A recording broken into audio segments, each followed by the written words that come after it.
Komið blessuð og gleðilegt ár og takk fyrir árið sem að líða og alla þættina og skemmtunina sem við áttum saman.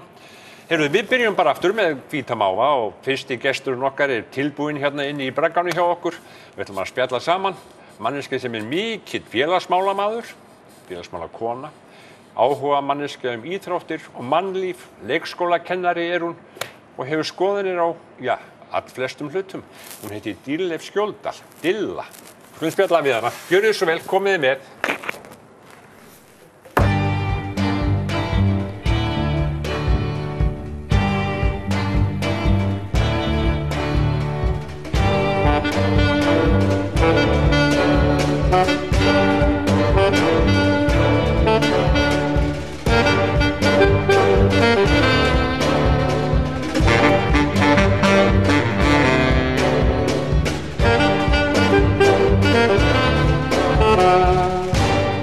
Dýrleif, vertu velkomin. Já, þakka fyrir. Og gleðilegt ár.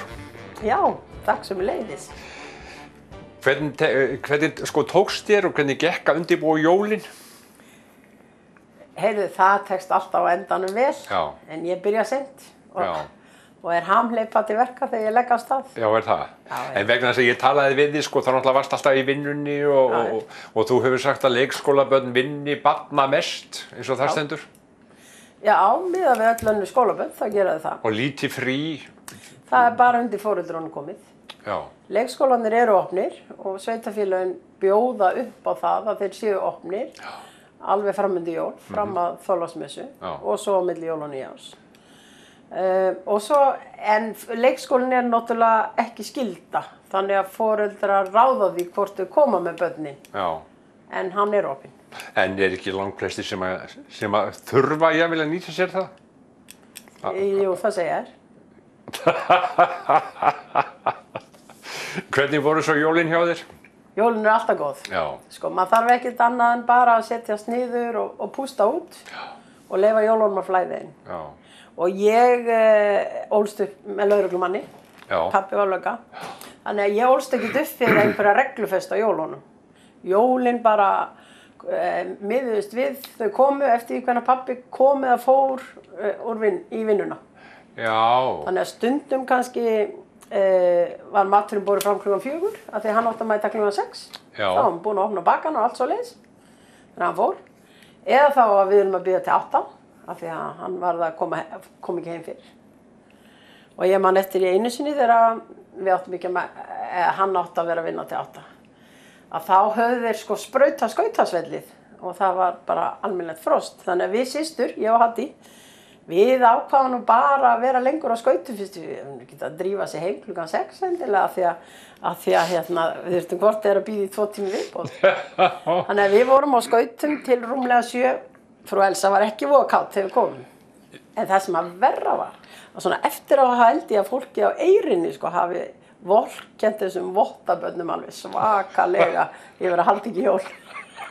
Þannig þið voruð á skautum klukkan 6 og áfangandi. Já, kom heim rúmlega 7. Þannig að eins og þið segir, vegna þess að pabbiðinn, Ingimar Skjóldal, hinn ágæti maður, var lögga, að þá var þetta bara þá var þetta bara fært til eftir sem hendaði. Ég meina, aðalatriðið náttúrulega öll fjölskyldan sig saman. Ekki það hvenær hún 6, en það hvenær hún 6 í heiminum. Já, já. Í rauninni hún ekki einu sinni 6 á Íslandi þegar hún slær 6. Já. Þegar við erum alltaf á vitlausum tíma. Já, þú meinar það? En einhver staðar hún 6? Einhver staðar hún 6. Já, það hlýtur að vera. Já, og jólin koma. En svona æskujólið þín, hvernig manstu eftir þið, fyrir utan þetta? Ég man eftir bara sem skemmtilegum dögum. Það var góður matur.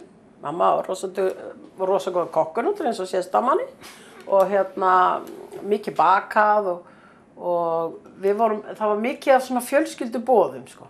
Já. Já. Fjölskyldan pappa, þau voru mörg og nokkuð mikið samband á milli þeirra, þau bjuggu hérna á Akureyri og þau töluðu hátt og sögðu mikla sögur og þetta voru hátíðsdagar fyrir Eyru sem þyrsti í sögur. Já, sem þyrsti í sögur, já. Þannig að þú hefur strax fengið góða sögur. Já, mamma sagði óttið mér til að Eyru náði blaka. Já. Þá var ég að reyna að ná henni alveg inn. Já. Heyrðu, en þú sem leikskólakennari, hvar starfarðu? Ég starfa hjá Álfaborg Valsárskóla, heitir það núna, á Svalbarðseyri. Já, og hvað eru mörg börn hjá þér? Í leikskóladeildinni eru 25. Og hvað aldri? Frá 1,5. Dilla, eitthvað vitið í að vera að setja börn í skóla 1,5 árs? Ég veit ekki hvort ég á að svara þessu. Komdu beint frá hjartanum. Ok, á mínu viti, nei. Nei. Ég hef til dæmis alveg stórar áhyggjur af því hvernig heyrn verður hjá börnum áður. Þessi skóli er lítill skóli. Það er bara 25. En sko þó að börnin séu sjálfur sér ekkert hávær, þá veistu það sjálfur og þeir eru dregnir 25 stólar í einu eða diskar settir á borð og glös, þá myndast hávaði. Já. Og þessi hávaði er alveg í eyrnahæð barna. Já. Við hjá leikskólakennarafélaginu höfum verið í samráði við Valdísi hérna að Talmeinafræðing? Já. Að reyna að gera alltaf úttekt og vekja athygli á þessu vandamáli. Og Akureyrarbær er til dæmis núna í forystu, þeir ætla að taka út 3 skóla og mæla hávaðann inni og gera úrbætur og þannig að það verður mjög spennandi að fylgjast með því. Já. Finnur þú á börnunum að þetta getur pirrað þig? Sko, maður velti fyrir mér, ég velti fyrir mér og það er kannski bara að því ég er svona gömul og vitlaus og alltaf velti einhverju fyrir mér. En ég velti fyrir mér hvort þessi athyglisbrestur sem við erum alltaf að greina núna eigi kannski alltaf sök í því að þegar þú ert alltaf í stöðum háva þá ferðu bara að loka þig af. Já, í þinn heim? Já, ég myndi gera það. Og sumir hafa nú sagt því að ég væri með athyglisbrest. Já. Ég er nú bara talið mér vera mjög duglega og fljótfæra en það er svona, ég er allavega ógreind. Já. En þetta auðvitað, þú ert að velta þessu fyrir þér eins og svo mörgu öðru. Ég veit að þú ert ofta að hugsa allt öðruvísi heldur en annað fólk. Já, ég hef orðið alltaf uppvísað því. Er það? Já. Getur nefnu dæmi? Já. Ég velti fyrir mig hvort Akureyringar væri að kenna börnum einelti á andapollinn. Já. Með því að strengja þessar snúrur yfir og það mætti sko bara gefa litla sæta brabra en ekki mávonum sem fljúa. Já. Og ég velti því fyrir mér hvort að það væri svoleiðis sem að við trítum eða kemum fram við fólk af erlendu bergi sem væri nýkomið til landsins. Já. Þú veist. Þetta er svolítið samsömun í því. Þessir endur þær hafa alltaf verið þarna og svo kom einhverju mávar og alltaf fá mat af því að við hendum honum bara saman. Já. Og Björn Þorleifsson tók þetta nú upp á sína arma. Ég var nú bara í vinnunni á Sundi og vissi ekkert að Ísland fór á hliðina út af þessum hugrenningum mínum. En það er svona. Já. Af hverju ertu að vinna á Svalbarðseyri en ekki bara hérna á Akureyri? Sko, þegar ég útskrifaðist sem leikskólakennari, því ég útskrifaði seint síðir, þá því að ég er alltaf skipt um starf. Ég fór sem sagt að læra leikskólafræði 2005 og það var þannig að ég var búin að vinna í Glerárskóla sem leiðbeinandi í 6 ár. Já. Og var þá inn í bekk til aðstofakennara þar sem að var barn með fötlun sem að ég var mikið með. Já. Og svo ákvaði ég að fara að læra að vera kennari. Og þegar ég skoðaði skólanámskránni í Háskólanum, þá fannst mér leikskólakennaramentunin vera miklu meiri kennaramenntun. Þú veist, það var miklu fjölbreyttari leiðir sem þú gast lært. Af því að þegar þú ert búin að vera með krakka með þroskahömlun, þá þarftu að læra dálítið marga leiðir ef þú ætlar að kenna þeim að 2 + 2 séu 4. Já. Og þá þarftu kannski að geta teiknað og saumað og sungið og litað og guð má vita hvað. Já. Og þetta bauð leikskólakennaranámið upp á. En ég fann ekki þess stað í námskránni hjá grunnskólakennslinni. Þannig að ég hugsaði með mig, ok, ég bara fer og læri leikskólafræði og svo vinn ég í grunnskólanum. Og svo fór ég að læri leikskólafræði og af því að ég var líka læri nuddari og hafði verið að kenna krökkunum í grunnskólanum að nudda hvort annað. Þá fór ég að huglega hvort það væri hægt að kenna litlu börnunum að nudda hvort annað. Þannig að í verknáminu sem ég var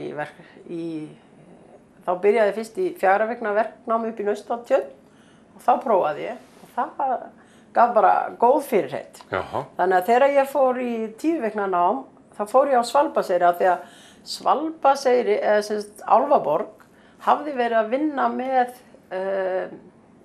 snertingu, svona jákvæða snertingu og voru með dekurdaga á dagskráni hjá sér. Og ég sem sagt vann þar og þróaði þetta að vinna með krökkum og kenna þeim að nudda hvort annað. Og svo fljótlega eftir að ég hætti þar, eða var búið með 10 vikna námið, þá urðum við fyrir því óláni að einn starfsmaður var bráðkvaddur.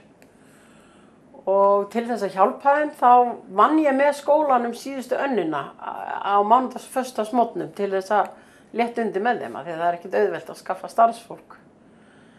Þannig. Og svo þegar ég útskrifaðist, þá var ég í skólanefnd Akureyrar. Já. Og skólanefnd Akureyrar hefur það fyrir sig að þeir sem eru í skólanefnd, þeir mega ekki vinna hjá skólum bæjarins. Af því þú getur ekki bæði verið yfirmaður og undirmaður. Já. Þannig að þá voru bara eftir 2 leikskólar á Akureyri, Hvítasunnu leikskólinn og Hólmasól. Og ég mat það svoleiðis að ég hefði ekkert að gera í Hvítasunnu leikskólann því ég var léleg fyrirmynd þar. Og ég mat það svoleiðis einnig í Hólmasól af því að ég get ekki gengið eftir beinu línunum í gólfinu. Það er svona, þú veist, ég skvettist allt í þeim. Ertu mikið fyrir það að láta þau og vera með þau úti? Já. Ég búin að vera í öll þessi ár með útiskóla, svo kallaðan. Og þá förum við í hverja einustu viku. Og við reynum að fara alltaf, alveg saman hvernig veðrið er. Af því að það þurfum við líka að læra. Já. Að vera út í veðri. Já. En hvernig finnst þér það? Eru börnin ánægð með það að vera svona úti þó að sé kannski kalt og... Já, veistu það... Börnin eru alltaf að fara út. Já. Þú eru alltaf að tala um það. Það þarf ekki endilega að vera í marga klukkutíma úti. En þeir eru svo glöð þegar þeir eru búin að fara út og búin að takast á við veður, jafnvel mikinn vind eða kulda eða eitthvað, og koma inn aftur og þau bara lifðu þetta af. Það dó enginn. Og þetta var bara alveg hrikalega skemmtilegt. Meðal annars hefur þið verið að vinna með krökkum sem æfa sund. Já. Þú ert að vera lengi þar, bæði æfður sund og keftir. Og svo hættir ekki, heldur svo þegar þú varst búið með þinn kvóta, þá fórst og tókst við og fórst að þjálfa og kenna. Ég tók nú pásu. Ég nefnilega æfi mjög stutt. Já. Og þegar ég var að skoða hérna sögu sundfélagsins, núna þegar sundfélag var 50, þá komst ég að því að ég var hvergi til á pappirum hjá sundfélaginu einu sinni. En ég syndi á milli 10 og 12 ára. Já. Og lenti strax í eldri hóp, þá voru bara 2 hópar. Fór bara eina æfingu í yngri hóp og þá setti Jóhann Möller mig í eldri hóp. Og svo fór ég í sveit þegar ég var 12 ára og þegar ég kom tilbaka, þegar ég var náttúrulega langt yngst, sko, þá voru stelpurnar sem voru 3 og 4 árum eldri en ég hættar og bara eftir einhverju 17-18 ára strákar. Og þá hætti maður bara og það var enginn sem spurði mig af hverju maður kæmi ekki eftir. Já. Svo er það vel að þá. Já, já. En svo þegar strákarnir mínir voru litlir, þegar 97, þá vorum við með hollenskan þjálfara hérna. Sem sagt, 2 árum áður byrjaði ég að æfa sund aftur með görpunum. Já, fullorðnum sundmönnum. Já.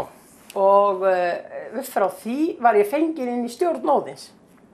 Og ég lofaði að koma í stjórn Óðins ef þeir eru boðið upp á æfingar á morgnana. Vegna þess að þá var síðuskóli eini skólinn sem var ennþá tvísettur og mínir sinni voru í skólanum eftir hádegi og vantaði að gera eitthvað á morgnana. Já.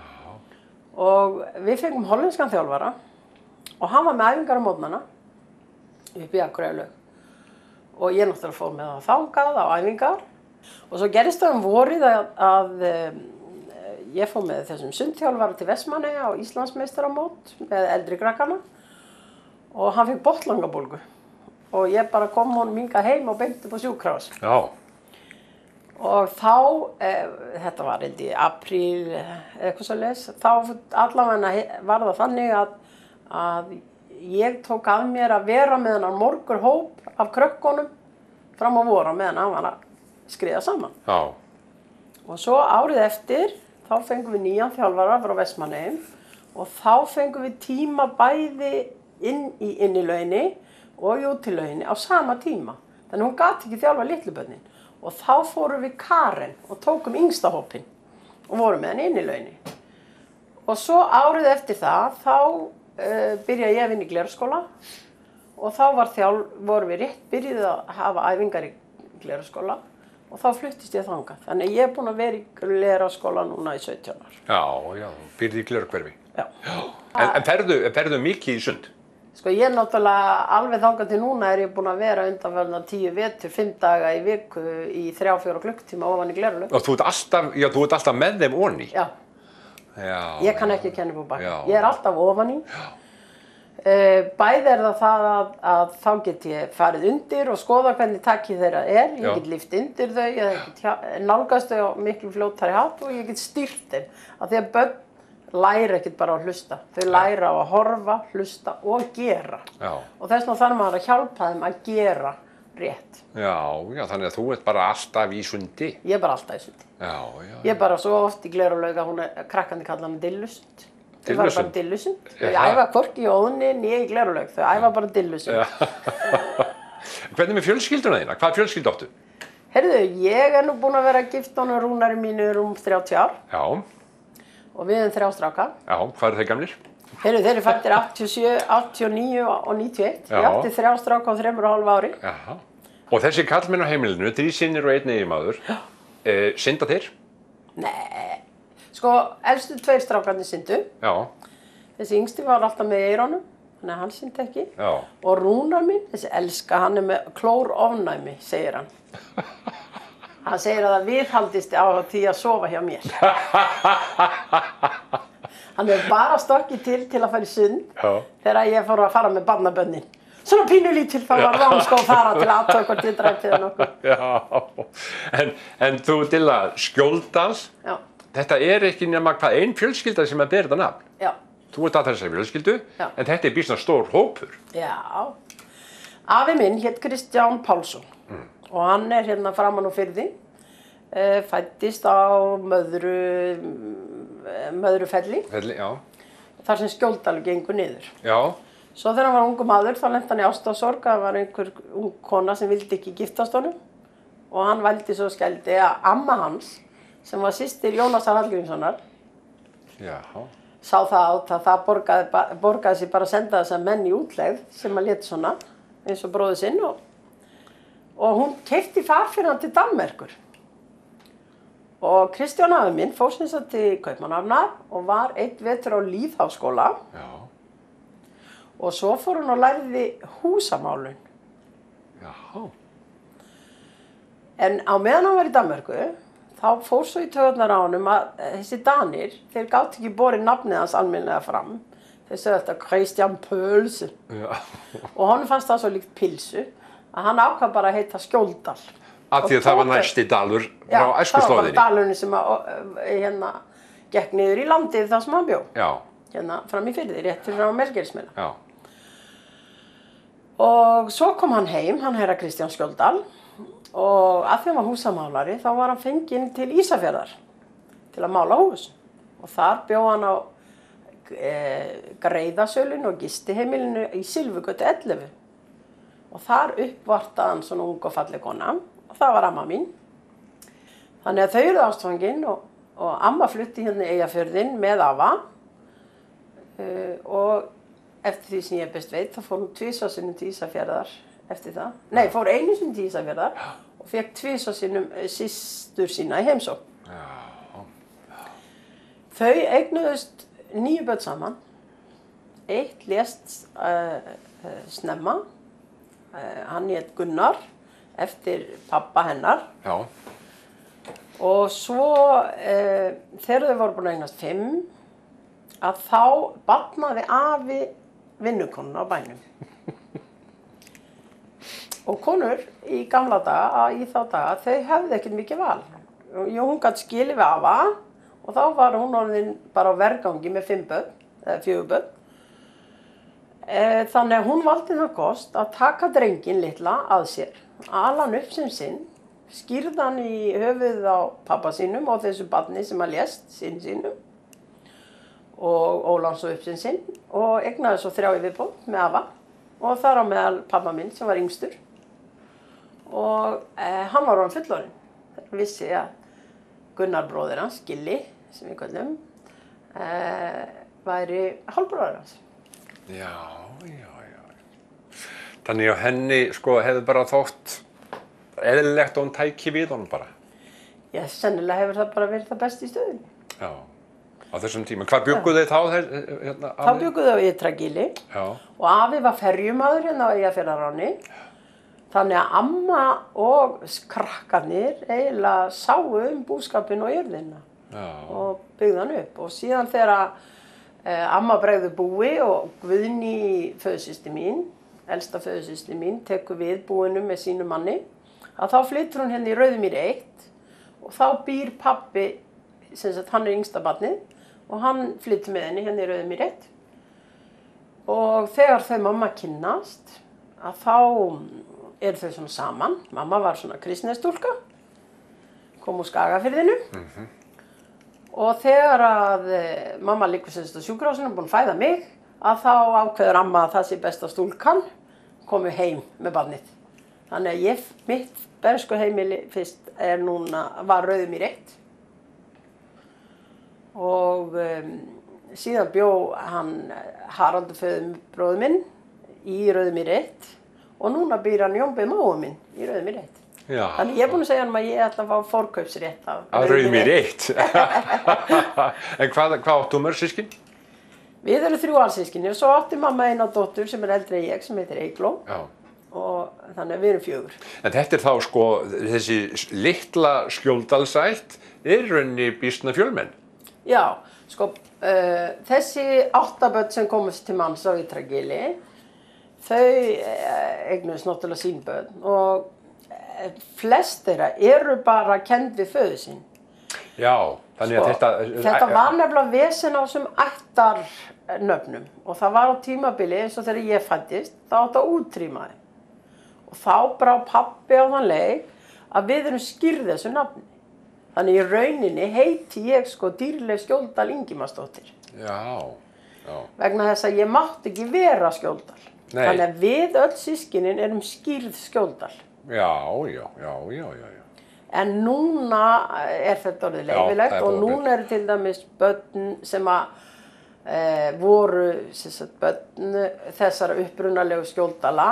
Þannig að barnabörnin þeirra eru fann að taka upp þetta nafn af því að það er í fjölskyldinu og það er alveg leyfilegt. En þó að foreldrarnir þeirra hafi ekki notað það. Nei, akkurat. Já.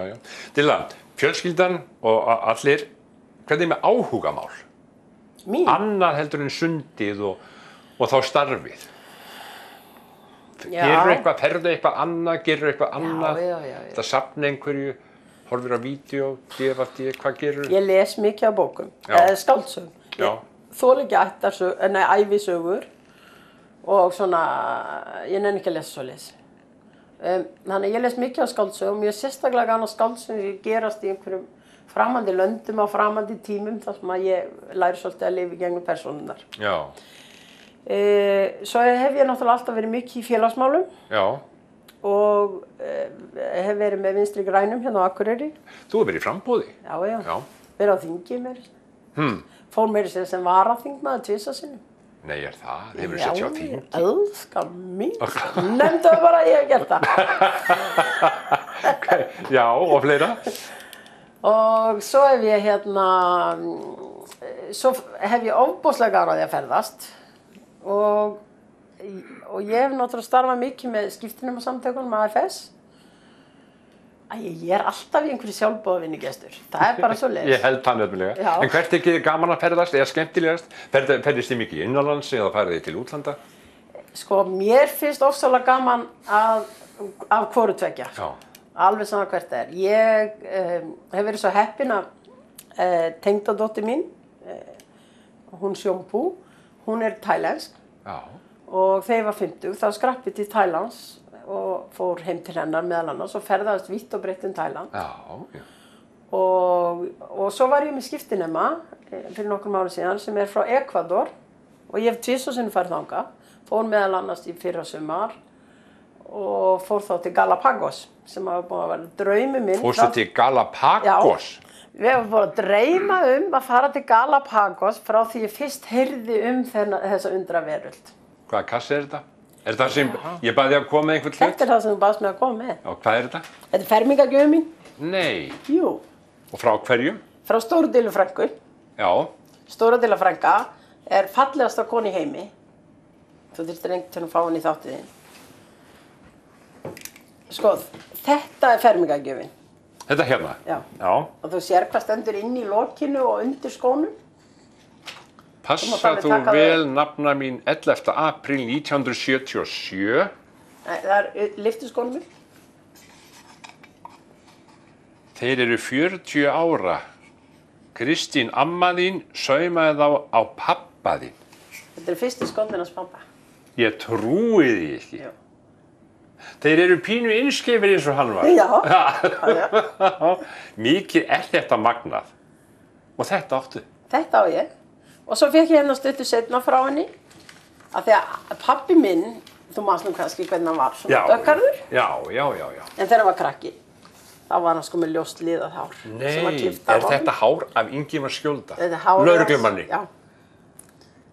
Og ég fekk sko með þessari fermingargjöf, fekk ég mynd af honum með þessa ljósu slöngulokka og 2 lokka í rammanum. Já. Og svo fyrir nokkrum árum síðan, af því að stóra del er að tína í mig svona. Sumt þarf að fylgja nafni. Já. Og þá hérna fekk ég þetta. Afganginn af hárinu hans. Afganginn af hárinu árum. Og hérna... Þetta er gamalt umslag. Já, þetta er gamalt umslag. Stendur meiri sér hérna Ingimar Skjölda litragili. Lilla, þetta var skemmtilegt og í lokin alveg þá ætla ég að smella þið mynd. Haltu á kassan, það er ágætt að hafa það. Yes. Heyrðu, gaman að vera að spjalla við þig. Takk.